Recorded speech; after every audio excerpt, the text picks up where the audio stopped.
Hello दोस्तों, मैं Rupendra sir और आज हम बात करेंगे using unless in place of if के स्थान पर अनलेस के प्रयोग की। तो चलिए समझते हैं कि किस तरीके से हमें इफ़ के स्थान पर या इफ़ को हटाकर अनलेस का प्रयोग करना है। तो यहाँ पर कुछ बातें दी गई हैं जिनको हम पढ़ेंगे। लिखा है सर्वप्रथम इफ़ को हटाकर इफ़ के स्थान पर अनलेस का प्रयोग करना है। हमें सेंटेंस इफ को हटाना है और इफ के स्थान पर किसका प्रयोग करना है? अनलेस का प्रयोग करना है। इसके बाद लिखा यदि इफ वाले वाक्य में नोट आता है तो उसको हम क्या कर देते हैं? हटा देते हैं। क्यों हटा देते हैं? क्योंकि आपको पता होना चाहिए कि जो अनलेस है ना, यह एक नेगेटिव वर्ड है, इसलिए हम नोट शब्द को हटा देंगे क्योंकि वो सेंटेंस में अनलेस यूज कर दिया है हमने। इधर पे लिखा भी है अनलेस एक नेगेटिव वर्ड है, तो आपको पता होना चाहिए, आपको ज्ञात होना चाहिए कि जो एक अनलेस है ना, मैं इधर पर आपको बता रहा हूँ स्क्रीन पर अनलेस जो कि बना है ए प्लस नोट, कह सकते हैं unless equal to A plus not, जिसका मीन्स क्या होता है? यदि नहीं। चलते हैं समझते हैं क्वेश्चन को। तो स्क्रीन पर आप देख सकते हैं लिखा है if you do not work hard you will not pass the exam. यदि आप कठिन परिश्रम नहीं करेंगे तो आप क्या हो जाएंगे? आप एग्जाम में पास नहीं होंगे। समझते हैं किस तरीके से इफ के स्थान पर हमें अनलेस का यूज करना है। तो सर्वप्रथम आपने पढ़ा कि इफ को हटाकर उसके स्थान पर क्या करते हैं? अनलेस का प्रयोग करते हैं। यदि इफ वाले वाक्य में क्या आता है? नोट शब्द आता है, तो उसको हटा देते हैं। अब एक बात यहाँ पर समझना है, नोट हटाने के बाद सेंटेंस को सही ढंग से लिखना है, आपको समझ कर लिखना है कि वो सेंटेंस कहाँ का था। तो इफ के स्थान पे क्या लिखा आपने? अनलेस। नोट को हटाया तो मैंने आपसे बताया कि नोट तो हटा दिया, अब सेंटेंस तो अपन को लिखना ही है। जब नोट हटाया तो ये सेंटेंस अफर्मेटिव हो गया। लेकिन आपको ज्ञात होगा कि प्रेजेंट इंडेफिनिट टेंस में आपने पढ़ा है, क्या पढ़ा है? कि अफर्मेटिव सेंटेंस में डू डज का यूज नहीं करते हैं। तो जैसे ही नोट हम हटाएंगे तो डू डज भी हट जाएगा, बचा क्या? यू वर्क और हार्ड, यू वर्क हार्ड। और एक बात और, यहाँ पर बहुवचन करता है। यहाँ पर कौन सा सब्जेक्ट है भाई? यहाँ पर हमारा प्लूरल सब्जेक्ट है। यदि प्लूरल सब्जेक्ट है तो वर्ब में हमें एस एस नहीं लगाना है, ओनली हमें V1 ही यूज करना है। यदि सब्जेक्ट बहुवचन है तब। यदि सब्जेक्ट हमारा एक वचन होता तो वर्ब में हम क्या लगाते?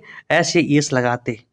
ठीक है, तो समझते हैं हमने क्या लिखा? यू वर्क हार्ड, कोमा लगा दिया और बाकी जो सेंटेंस बचा है ना, you will not pass the exam, जो का त्यों लिख दिया। इसके बाद हमने अर्थ समझा ऊपर वाले का और नीचे वाले का। यदि आप, लिखा है ना if you do not work hard, यदि आप कठिन परिश्रम नहीं करेंगे तो आप एग्जाम में पास नहीं होंगे।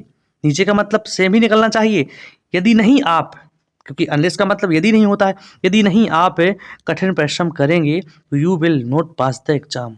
तो आप, बिल्कुल सच बात है, यदि आप कठिन परिश्रम नहीं करेंगे तो आप एग्जाम में पास नहीं होंगे। समझते हैं दूसरा क्वेश्चन। दूसरे क्वेश्चन में देख सकते हैं क्या लिखा है? If you do not play well, यदि आप अच्छा नहीं खेलेंगे तो you will not win prize, आप पुरस्कार नहीं जीत पाएंगे। समझते हैं, को हटा के अनलेस का यूज किया। इसके बाद सेंटेंस को देखा, नोट शब्द था क्योंकि अनलेस एक नेगेटिव वर्ड है, जहाँ पे अनलेस आएगा वहाँ नोट तो आएगा नहीं, अब नोट भी हट गया। ठीक है, तो इसके बाद आपने देखा कि यार ये अफर्मेटिव सेंटेंस बनता जा रहा है, बन गया है। अफर्मेटिव सेंटेंस में डूडज तो आता नहीं है तो डूडज भी हटेगा, नोट हटेगा तो डूडज यदि लगा है सेंटेंस में तो वो भी हट जाएगा। यू बचा और play well, you will not win prize, you will not win prize. समझते हैं तीसरा क्वेश्चन।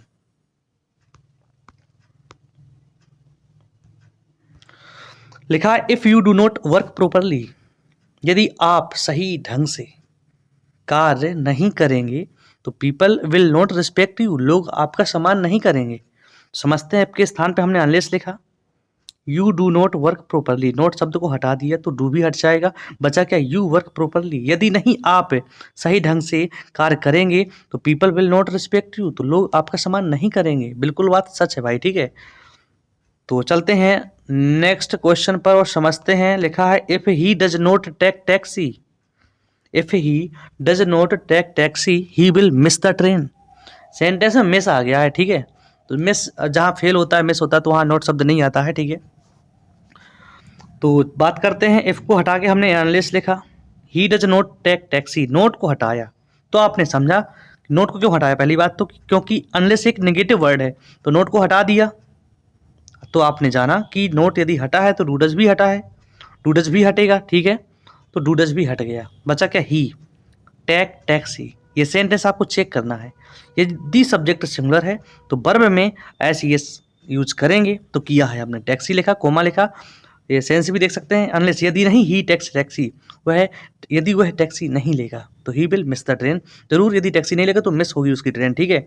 समझते हैं, नेक्स्ट क्वेश्चन आप कर सकते हैं, देख सकते हैं इधर पर स्क्रीन पर क्या लिखा है। इफ के स्थान पर अनलेस लिखा है, you are not honest, not note हट जाएगा, आर बचेगा, यू आर ऑनेस्ट। ये भी सेंटेंस हमारा प्रेजेंट इंडेफिनिट का ही है। अब ये नेक्स्ट वीडियो, जब मैं कोई अगला वीडियो लाऊंगा तो उसमें मैं जरूर समझाऊंगा कि इज आर एम भी हमारी मेन वर्ब की तरह कार्य करती है, मेन वर्ब की तरह काम करती है, ठीक है। तो अभी ओनली आपको प्रयोग समझना है, तो समझिए। इफ के स्थान पर हमने क्या लिखा? अनलेस लिखा, you are not honest, not नोट हटाए, यू आर ऑनेस्ट हो गया। इसके बाद you will not give a pen, you will not give a pen, जो का त्यों लिख दिया जाएगा, ठीक है। जब इस सेंटेंस में, जब पहले इफ वाले सेंटेंस में जब नोट नहीं होगा, तब यहाँ पे हमें चेंज करना पड़ेगा। हो सकता है हमें नोट लगाना पड़े, तो समझेंगे, आगे क्वेश्चन मिलेंगे वो भी, ठीक है। इफ यू वर्क प्रॉपरली, देख सकते हैं यहीं पर क्वेश्चन हमें मिल गया है कि पहले सेंटेंस में नोट शब्द नहीं आया है, चलो ठीक है, कोई दिक्कत नहीं। इसके स्थान पे हमने अनलेस लिखा तो ये नेगेटिव बन गया। ऊपर का मतलब था अभी, यदि आप वर्क प्रॉपरली, ठीक ढंग से काम करेंगे तो आप सफल होंगे। यहाँ पर है यदि नहीं आप ठीक ढंग से काम करेंगे, यहाँ पर कर रहे हो ठीक ढंग से कार्य तो आप सफल हो रहे हो, जब यहाँ पे नहीं कर रहे हो तो काहे को सफल होगे आप? नहीं होगे ना, तो ये सेंटेंस हमें नेगेटिव करना पड़ेगा, तो जैसा कि नेगेटिव किया गया है। और 7वां क्वेश्चन देख सकते हैं, लिखा इफ ही कम्स हेयर, यदि वह यहाँ आएगा तो आई विल गो देयर, मैं वहाँ जाऊँगा, ठीक है। तो इफ के स्थान पर हमने क्या लिखा? अनलेस लिखा, ही कम्स हेयर, तो ही कम्स हेयर लिख दिया, ठीक। यदि नहीं वह यहाँ आएगा तो I will not go there, मैं वहाँ नहीं जाऊँगा, ठीक है। समझते हैं 8वें क्वेश्चन पे क्या लिखा है। इफ ही डज नॉट, तो नोट हट जाएगा, डज भी हटेगा। इफ के स्थान पे क्या लिखा? अनलेस ही आया वर्क, अब सब्जेक्ट हमारा सिंगुलर है तो वर्ब में एच आएगा, ठीक है, B5 आएगी। इसके बाद हार्ड और कोमा लगा, he will fail, he will fail, fail के साथ भी नोट शब्द नहीं आता है, ठीक है। तो और आप सेंस निकाल कर भी आप सही कर सकते हैं क्वेश्चन को, ऐसा नहीं है। तो आज का वीडियो हमारा समाप्त हुआ। तो YouTube पर इसी तरह के रोचक और ज्ञानवर्धक वीडियो निरंतर पाने के लिए वीडियो के नीचे दिए गए रेट सब्सक्राइब बटन को दबाएं और बेल आइकॉन को प्रेस करें, ऑल नोटिफिकेशन चुनें। इससे आपको नए वीडियो की जानकारी सबसे पहले मिलेगी। धन्यवाद दोस्तों।